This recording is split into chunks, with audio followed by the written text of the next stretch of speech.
What's up, Coach B here. This is Last Week in the Markets, where we look at what actually happened and pull one lesson out of it. Let's start with a paradox. The biggest earnings report of the week was a blowout. Micron, ticker MU, reported Wednesday after the close, and the stock jumped almost 15% in after-hours trading. $25.11 in earnings per share against an estimate around $20.20. A monster beat.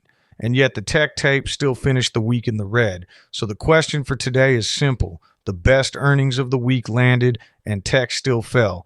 Why? Here is the one-word answer, and then we will unpack it. Inflation.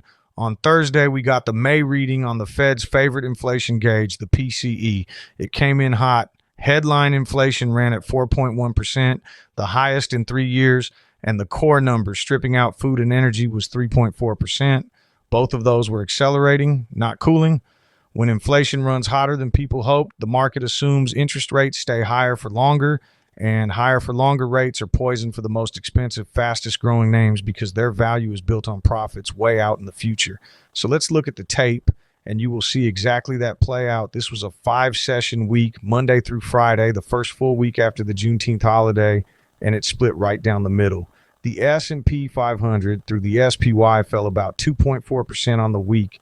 The NASDAQ 100 through the Qs took the worst of it, down 4.6%. That is the expensive growth bucket getting hit. But now look at the other side. Small caps, the IWM, actually finished up 1.4%. And the Dow, the DIA, edged up 0.4%. So one half of the market was bleeding while the other half was green. That is not a crash. That is a rotation. Now, what about fear? You might assume a week like that sent the fear gauge through the roof. It did rise. The VIX climbed a little over 12% on the week. But here's the important part. It finished around 18.5, still under 20, which is normal regime territory. So this was not panic. There was no spike to 30 or 40. It was an orderly move of money from one corner of the market into another. Hold on to that, because calm rotations and violent crashes are two completely different animals, and they call for completely different playbooks. Let's run the winners and losers, and this week the list tells the whole story. On the loss side, the high flyers got hit the hardest. Rocket Lab, RKLB, was the single worst name on our board, down 21% on the week. SpaceX, ticker SPCX, fell about 17%. Palantir, PLTR, dropped 12%. Broadcom, AVGO, gave back 11%. And NVIDIA, the biggest name in the room, fell about 8.5%. Notice what those have in common. They are the expensive, high expectation growth names. They are exactly the bucket that gets repriced when rates are expected to stay high. The winners this week were not individual hot stocks at all. The winners were the boring buckets, small caps, and the Dow. The money did not leave the market. It just changed seats. Let me show you the week's biggest single move on a real chart. This is Rocket Lab. It started the week up around $107.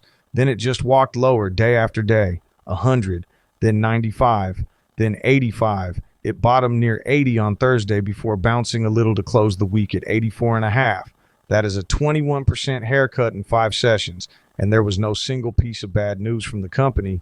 It was the macro tide going out, plus money leaving the whole space sector after the SpaceX listing pulled attention and capital toward itself. When the tide goes out like that, the most stretched names fall the farthest. Okay, here's the teachable moment, and it ties the whole week together. We started with a paradox.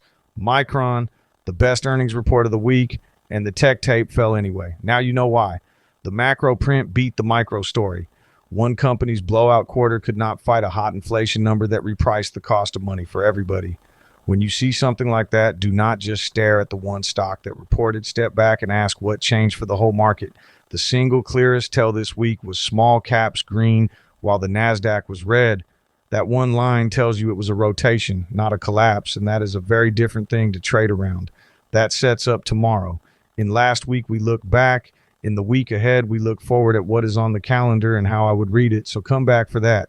If learning to read a rotation to see when the macro print is beating the single stock story is the kind of thing you want every week, subscribe, and Last Week in the Markets will be right here for you each weekend. Quick reminder before we go. This is education, not financial advice. I'm not telling you to buy or sell anything. Do your own research. Every ticker here is just a teaching example. That is the week. Good luck in the markets, no matter what stock you're into.